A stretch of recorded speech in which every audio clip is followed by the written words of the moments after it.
Hey there, so good to have you back for our Upper Room devotion. This week we're looking at February the 13th, and the title is actually You Are So Strong, but it falls under the category of God's presence.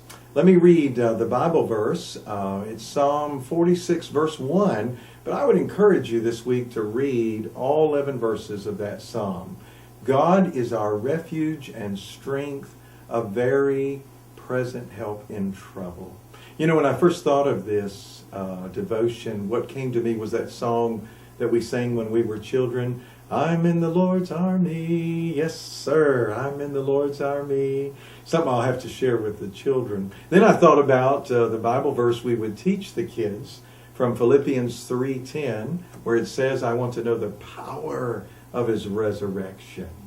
So the presence of God, we really want power and peace and strength and joy, but that's just not the norm of our lives so many times. So I have two thoughts to leave with you in our walk, our journey this week.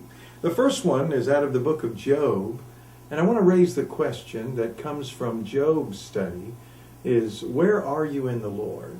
You know, do you really know? Are things going okay, or maybe when you don't have to smile at everybody and you're by yourself, things are just not so good, and you don't understand why do bad things happen to good people.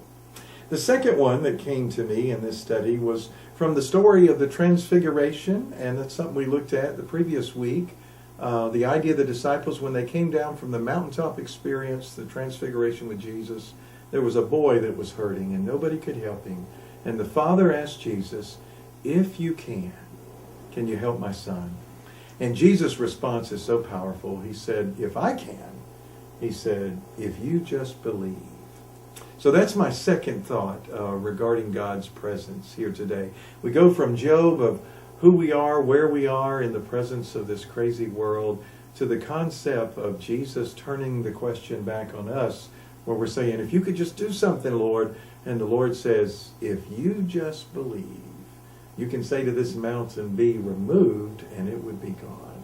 So I challenge you this week to use your faith and to know and rest assured that God's presence is with you always. Blessings.